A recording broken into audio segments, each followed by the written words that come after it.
stupid ass deck format. The problem is this, or solution is this. We're getting traction here. We need more money to solve this problem. Once we solve this problem, the outcome is going to be this. That's why I need your money.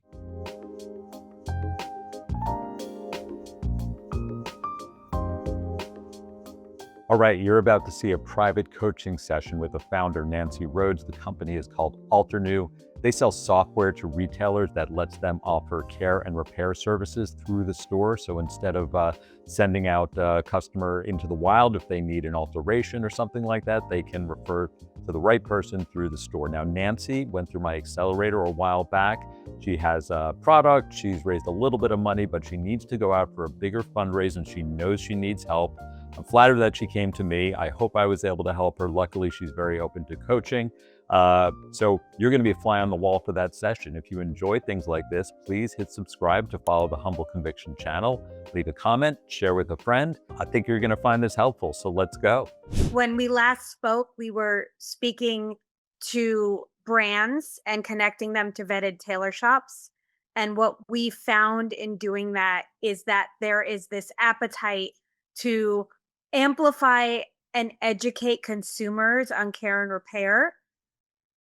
It was that the specific way in which we were going about it through this in-store tech tool was not allowing them to build the traction they needed for the consumers they wanted. So we have been partnering with high volume uh, repair providers. These are people like a manufacturer who has shirt restoration. That is Gambert shirt makers based in Newark have a 1,600-foot facility.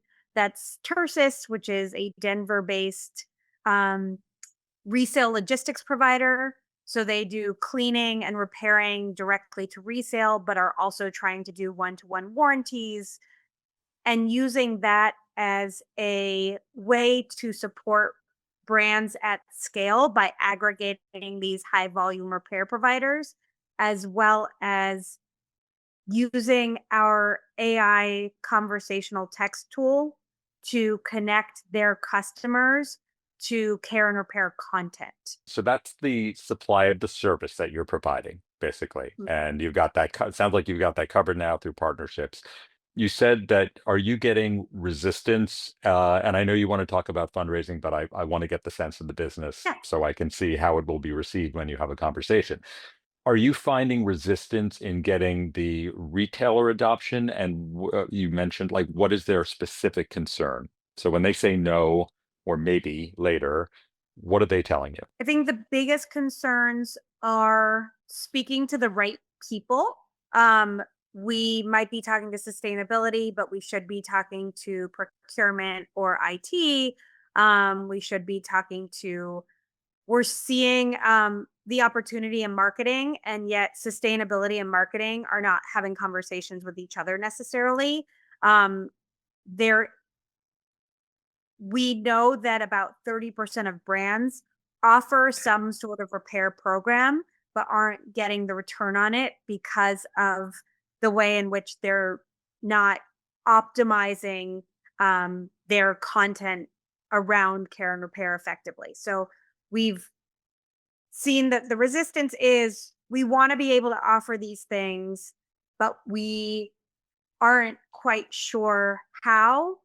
And what we're seeing is okay, maybe we're just talking to the wrong people to implement the right product to the right stakeholder. I think you're diagnosing it correctly. Let me try to reframe it in a way that might help you think about it a little bit. So, I think you're probably dealing with the situation here where the buyer is not the user, right?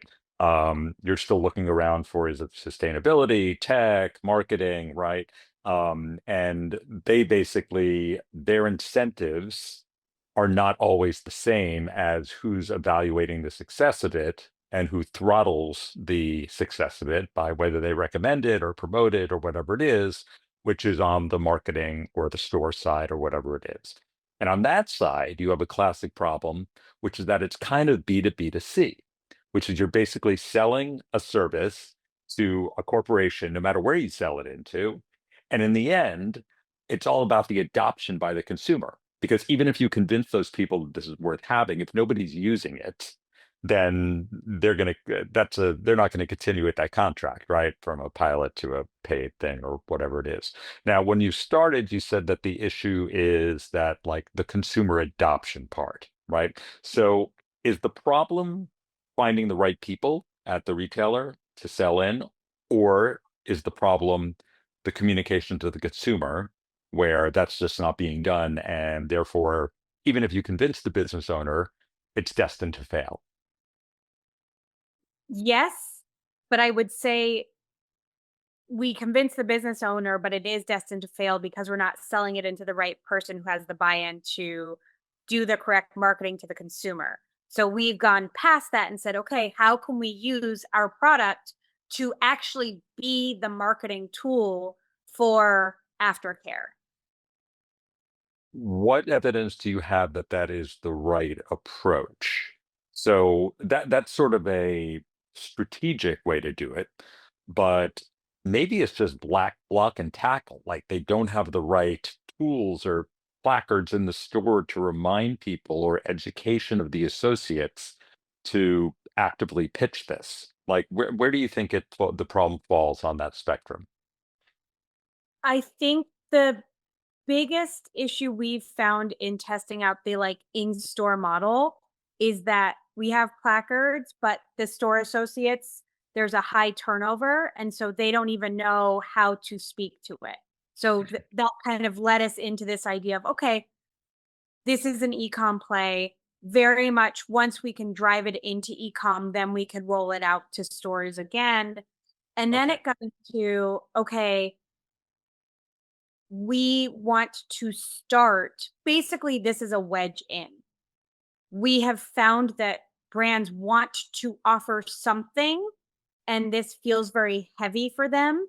And so, by offering a low lift conversational tool that connects them not just to care and repair content, but brand dedicated care and repair content so that the, they're getting credit for marketing, they're getting credit for reporting, because what we're saying is if you're bringing them back into your site for care and repair content, that can be used to quantify the way in which your customers are using their products after the sale, which will go directly into a lot of regulation coming down the pipe that they're going to have to report on, which is SB 707, ERP regulation.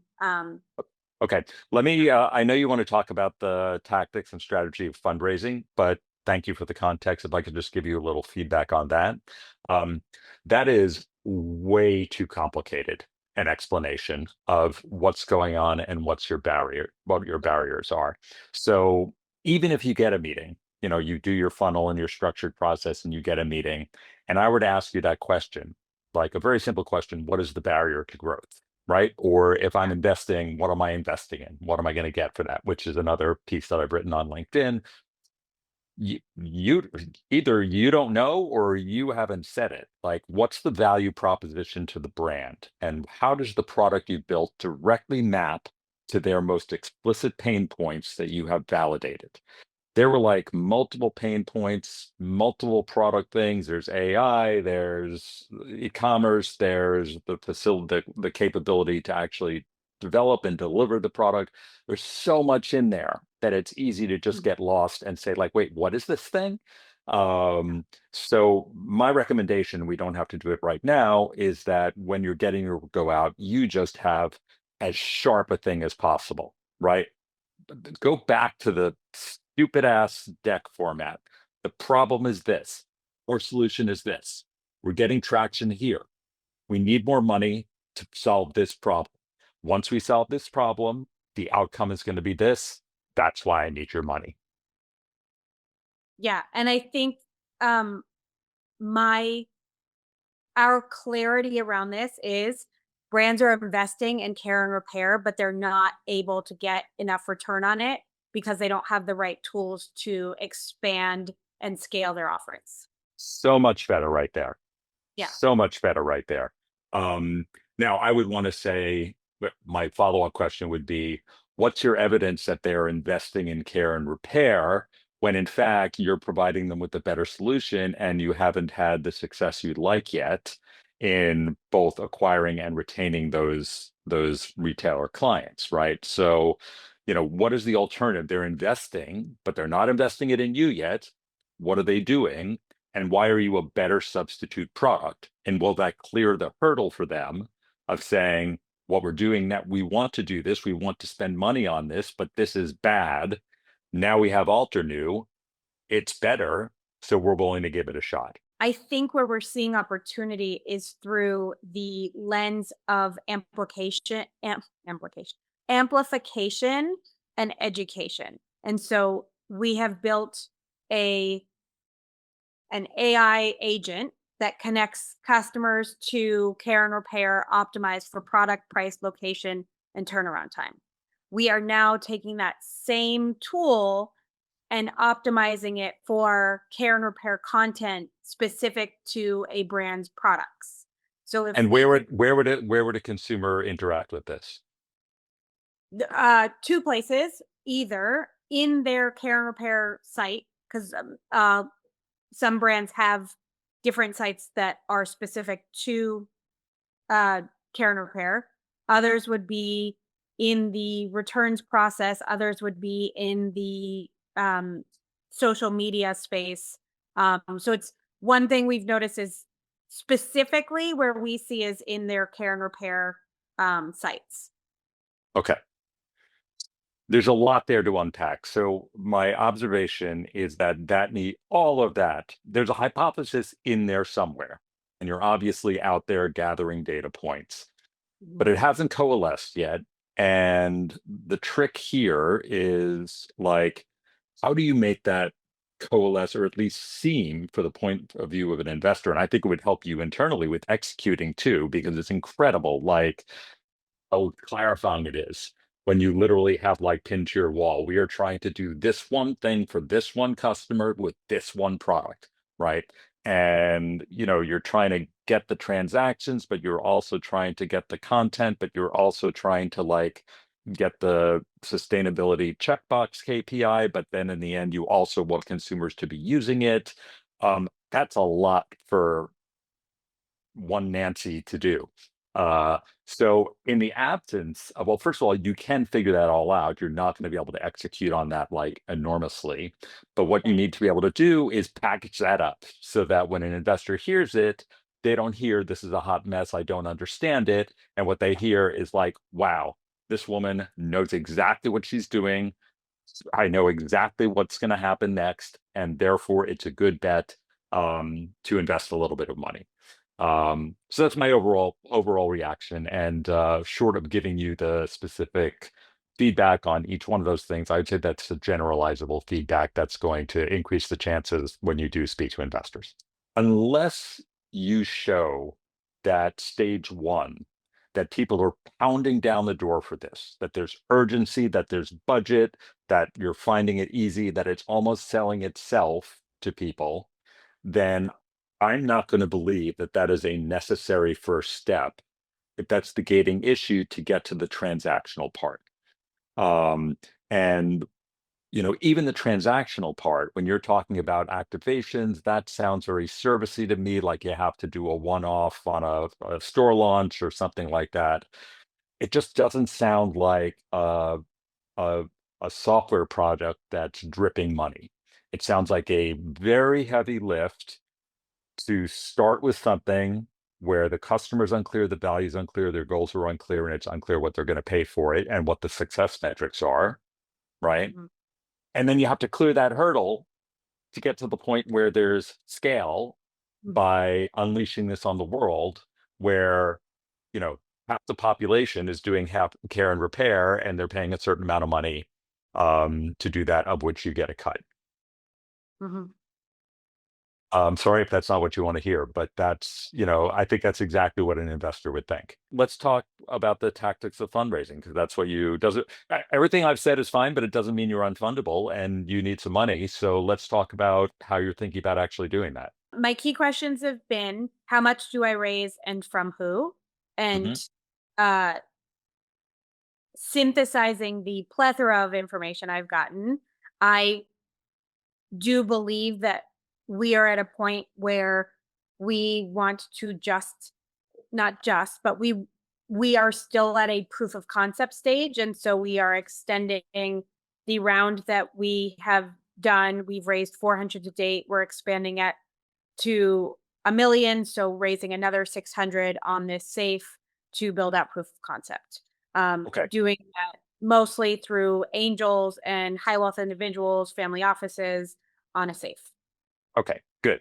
So this convinces me more than ever because I think that is raisable in Yeah. theory, but it's not a minuscule amount of money. It's not like you're going to go and an angel who you met at a networking event and who likes you and throws you 50,000, another throws you 50,000, and there you're done, right? You're not. This is not like an oxygen uh, fundraise, but like it's hard for me to imagine.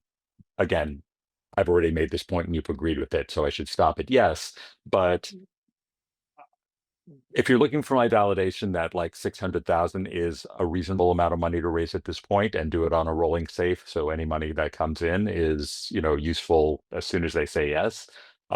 Absolutely. I think that that is a reasonable zone to be in.